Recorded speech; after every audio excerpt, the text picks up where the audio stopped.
Hi and welcome to the channel. If you're new here, please like and subscribe. And if you know someone else that's interested in learning to make money online, please share with them, as we will continue to upload new videos on how to make money online. Thank you and have a great day.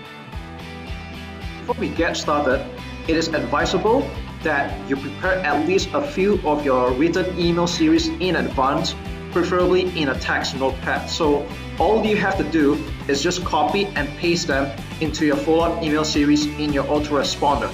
So in this video, we're going to be using Aweber, and I'll show you how to start adding your follow-up messages in a way that would get them read and increase your open and click-through rates.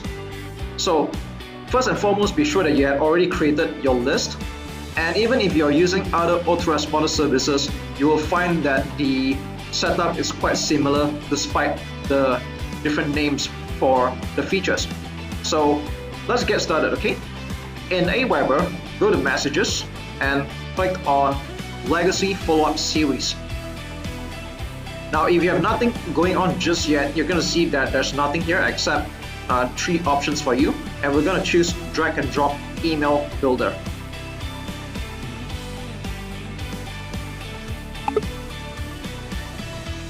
Alright, and you see that the email builder is here. So again, it is advisable to have your email series written in advance, so that all you need to do is just copy and paste them, and that makes it so much easier.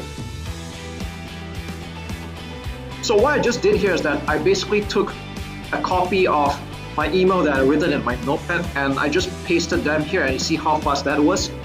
This is why I like doing my content on Notepad first before I actually put it into autoresponders or even Microsoft Word, so that it just makes me a lot more efficient that way. And you see that doing this saves a bit of time, because you know, when it comes to programs nowadays, they take a bit of time to load up, and editing on them takes a bit of time as well. So this way you actually work a lot smarter. Now bear in mind though, at least in Aweber, you'll find that the contents are pretty much put together, so you will have to space them out quite a bit.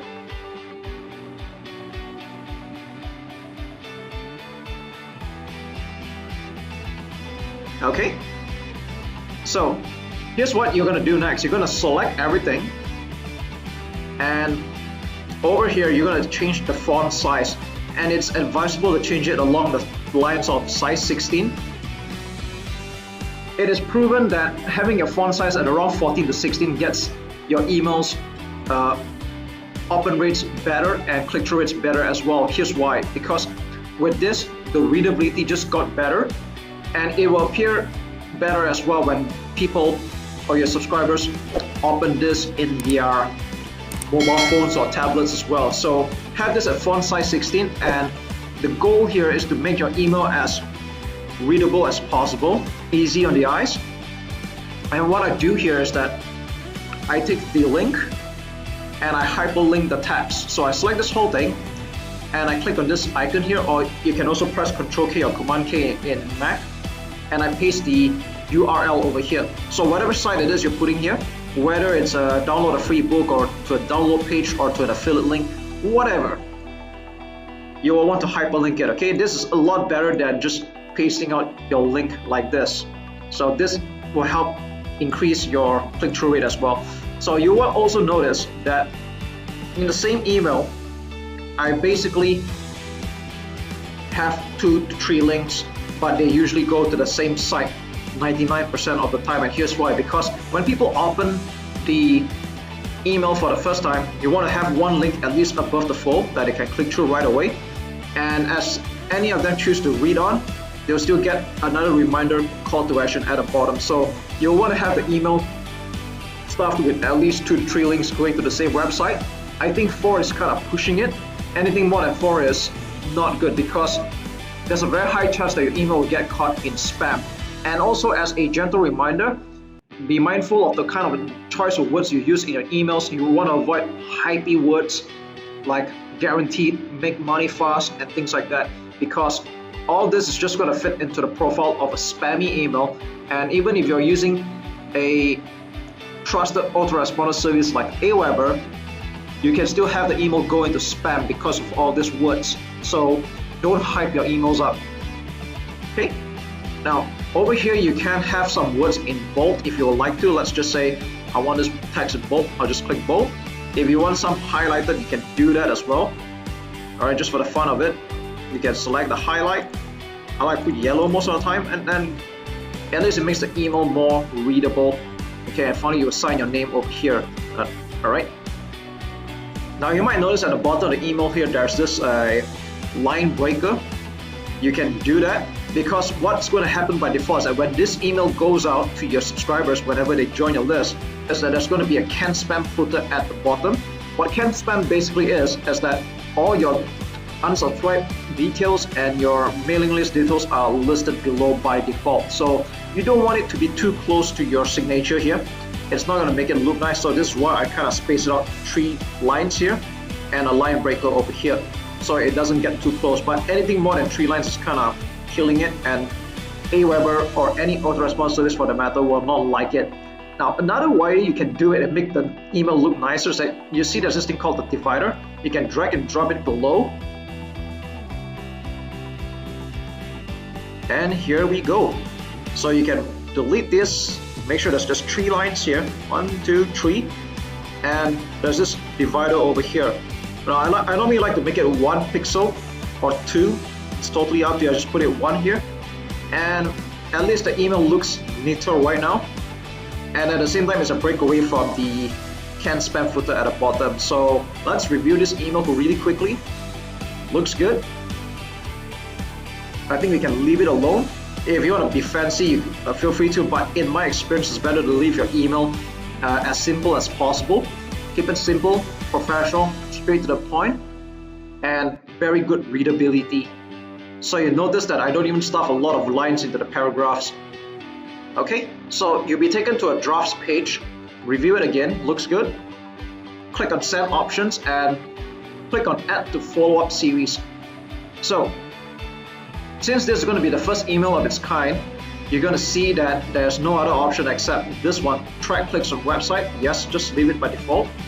And that's good because this can give you some good statistics when people start signing up to your list. So click on the green button, add to follow-up series.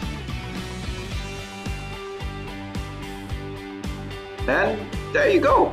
See how easy that was? Now, just to drive the point further, I'm going to add another email. Let's try it one more time. Practice makes perfect. Click on create message, drag and drop email builder, and let's do it again. So this time you're going to be adding a second email, and this is the next email your subscriber is going to read, perhaps the next day. And there you go. This is what the second email is going to look like. Again, take note that I made the font size bigger than what it was to increase the readability. It's respectively spaced out. And here we go. Click save and exit. And let's review the email again. That's what I do. And as you can see, this is what the email looks like when you put it out with the canned spam footer at the bottom.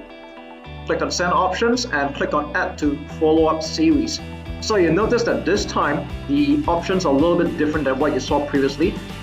You see that the interval is now here. You can choose to add it any day after the previous. So normally I like to have it 1 day after, because you don't want to lose your subscribers' attention.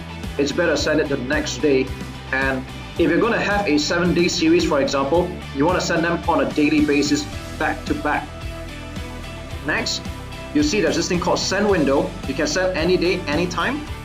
That means if you leave this alone, your subscriber will get this literally 24 hours after the time you sign up. So if he signs this up at 1 a.m. as an example, he's going to get this email 1 a.m. the next day.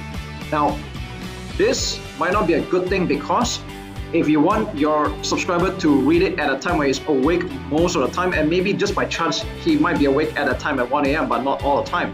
So you can change the time here, like say 9 a.m. and have it go out every single day.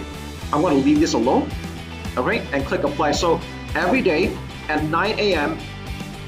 your subscriber will get this email. Okay, so whatever it is, it's going to be 9 a.m. the next day.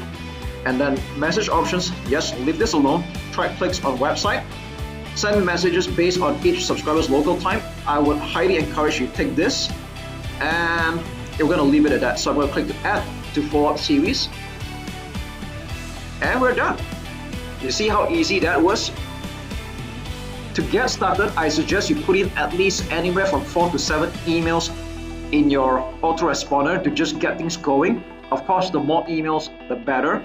And don't forget to, every now and then, monitor the open rates. And if you find any emails that are not performing, you either tweak them or even remove them entirely from your list segment. So don't be afraid to split tasks and find out which emails work the best. And in interest of time, I normally recommend most people to just get started with 4 to 7 emails just to get it going, get your feet wet, and you can always add emails afterwards. So there you go.